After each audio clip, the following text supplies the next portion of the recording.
is your God power? Get everything you ever wanted and live the life of your dreams. The Master's Course. Copyright 2010 by Richard Lee McKim, Jr. All rights reserved. Let the quest for knowing begin.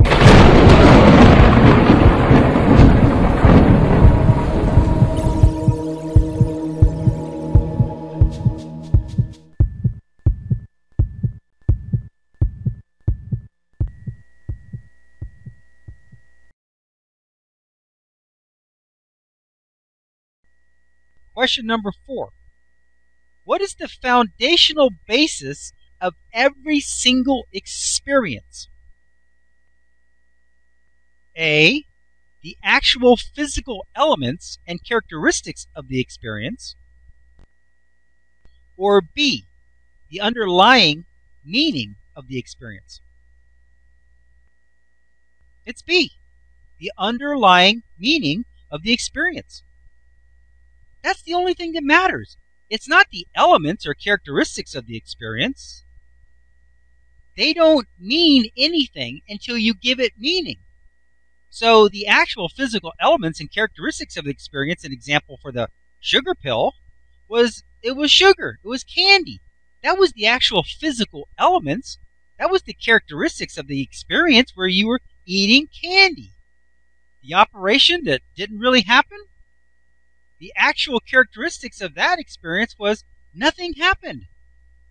It was a big charade. The doctor was squirting water around and pretending like he was operating. That was the actual physical elements and the characteristics of that experience. Did that matter? No. The actual physical elements and characteristics of the experience do not matter. The actual elements and characteristics of the experience do not factor in whatsoever. It is always the underlying meaning of the experience. An example, the alligator-skinned boy. He had an incurable disease, but yet that physical characteristic didn't mean anything. It was the meaning that the doctor had that he could cure it, so he did. Why? Because he had the meaning that he could. Now, of course, later, he changed the meaning to where now he couldn't because he didn't think he could. He no longer had that meaning, but it was the meaning that caused the cure to be possible, not the elements. The elements were, it was an incurable disease, which could be cured for the moment on one case, but never cured again. Why? Because the meaning at that moment was it was curable. Why? Because it was a misdiagnosis. They thought it was something else. And so they mistakenly gave it a meaning of something that could be healed. So while it had that meaning, even though it was a mistake, while it had that meaning, it was able to be healed. But the moment that it was properly diagnosed, in other cases, and it now had the meaning of incurable, now that the meaning has changed, it was incurable. Had any of the elements changed? No. Only the meaning. It is only the meaning that counts. That's it. So, what is the foundational basis of every single experience? The basis is meaning, not elements. Meaning. Elements are neutral. Makes no difference what they are. It is what they mean to you is the only thing that counts, and that is your God power, your ability to change meaning. When you change meaning, you change reality. You don't have to change elements. Just change what they mean. That's it. Okay. Question number 5.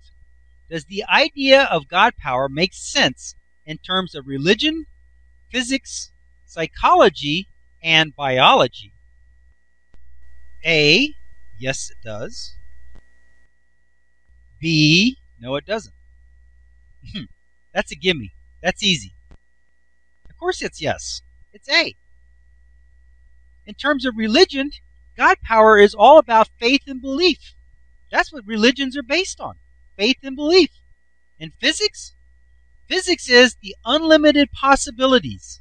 Everything is possible, and the observer is the one who makes the choice which causes the situation to change even at the most elemental, fundamental particles of the universe. It is what the observer thinks about it. It is the meaning the observer has that causes it to act one way or the other. That's your ability to change meaning. When you think it's supposed to be acting like an electron, and in your mind you have the meaning that an electron is like a particle, and you observe it, then it acts like a particle. Why? Because that's your meaning for it. When you're not looking at it, it's just being a wave function, which is just random. It can be anything. But the moment you look at it, what's happening? As you're looking at it like what? Like you have a meaning in your mind for what it is. Hey, that's an electron. It's supposed to be a particle, and it's supposed to behave in this way. And guess what? When you're looking at it, it does. Why? Because you're giving it meaning. Physics proves that we give meaning to even the most fundamental particles of the universe, and they respond to our meaning. Psychology? Absolutely. Psychology is all about looking at the situation and feeling better about it. How do you feel better about it? You change the meaning of it. But the only thing is when we change the meaning with our God power, we actually change the reality of it. Psychology, they would say, feel better about being sick or being in the hospital. We say, change the meaning, and you are better. You get better. You change the reality of it. And biology, that is the most powerful place you can recognize how powerful your God power is. In biology, we basically have two states. We're in the fight or flight mode, which we're in protection, or we're in the happy, feel-good growth mode. What's the difference between the two? The difference between the two is how you perceive the situation. What's the basis of how you perceive the situation? The meaning you have for the situation.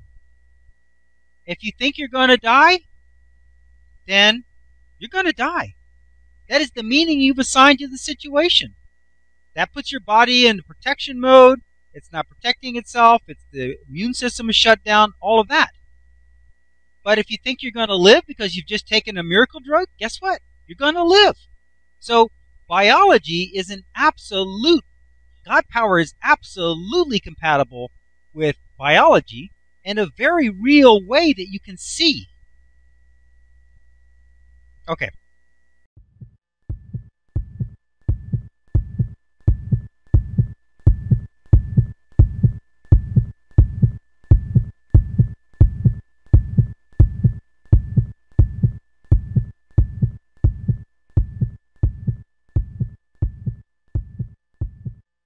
That was the end of chapter number 1. To continue, go to How to Use Your God Power, chapter number 2, the first segment, number 1. Let your quest for knowing continue.